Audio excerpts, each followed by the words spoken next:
degree of certainty that the forensic skills in the days of Yaakov Avinu were virtually non-existent, which begs the question as to how could Yaakov Avinu have gotten it so wrong when, upon identifying the blood-stained coat of Yosef, he states, in no uncertain terms, that Chaya Ra'a Chalathu, he has been consumed by a wild animal. Taraf Yosef. Surely Yosef by now has been torn to bits. And once again we come across a situation where, when faced with difficulties from within the Pshuta Shel Mikra, Rashi resorts to a Medrash Rabbah. In this case, Rashi offers the commentary that Nitznitza ba Ruach HaKodesh.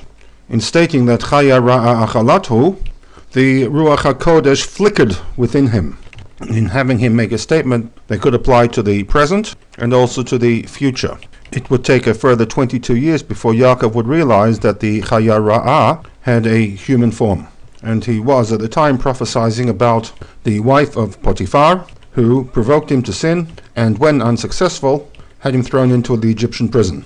Rashi draws from the BERESHIT Rabbah for this interpretation. But in solving one problem, we create a second problem. And that is that if we are going to introduce the concept of Ruach HaKodesh communicating itself to Yaakov, obviously not informing him that his son was still alive, but giving him information that 22 years later he would realize were words of prophecy, why couldn't, by the very same token, HaKadosh Baruch Hu inform Yaakov that his son was still alive?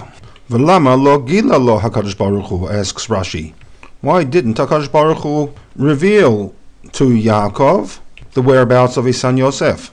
To which Rashi answers that God was prohibited from doing so on account of a ban and a curse that had been established by the brothers. In the words of Rashi, Lefisha hichrimu v'kilala et kol mishi galeh, anybody who would reveal this information would be subject to hichrimu, acherem, v'kilala, and a curse. And furthermore, v'shitva l'HaKadosh Baruch Hu imahim. They also included HaKadosh Baruch Hu in this sacred bond of silence.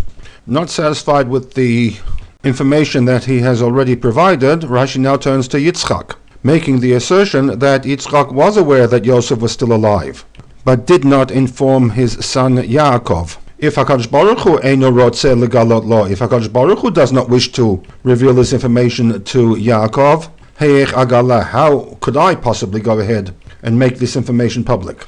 We will now begin to deconstruct the Rashi and identify 4 difficulties that the superficial reading of this Rashi will raise.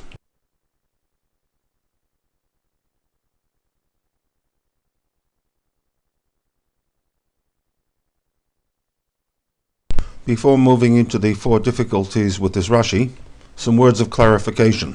When Rashi writes that there was a ban of excommunication, a cherem, and a curse placed against those who would inform Yaakov, his wording is kol mi shigaleh, which at face value would incorporate everybody. This, though, is untenable for 2 reasons. Reason number 1, if kol mi shigaleh applies to anybody, that anybody would include Yitzchak.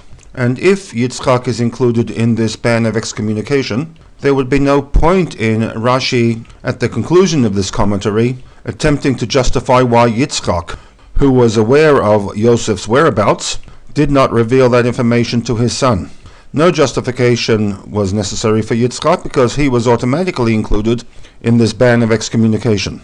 Secondly, if Kol Mi Shigala would refer to all who would reveal the information to Yaakov, that would also include HaKadosh Baruch Hu. Yet, in the words of Rashi, it seems that HaKadosh Baruch Hu was treated differently from the Kol Mi Shigaleh, when Rashi writes, borrowed from the Medrash Tanchuma, that they were Mishatef et HaKadosh Baruch Hu imahem. Then, in addition to placing a cherem on Kol Mi Shigaleh, they involved HaKadosh Baruch Hu as a partner in this conspiracy of non-disclosure. On account of these 2 reasons, we are forced to limit the scope of the Kol Mi Shigaleh to those individuals who were present when the cherem, the ban of excommunication, was established, namely the 9 brothers who participated in the abduction and sale of Yosef. Since the Kol Mi Shigaleh is limited to the 9 brothers, Rashi is able to analyze A, why HaKadosh Baruch Hu did not inform Yaakov, And B, raise the issue of Yitzchak, who through Ruach HaKodesh knew that Yosef was still alive, and nevertheless for 22 years kept that information from his son Yaakov. And now for the four difficulties that this commentary of Rashi raises.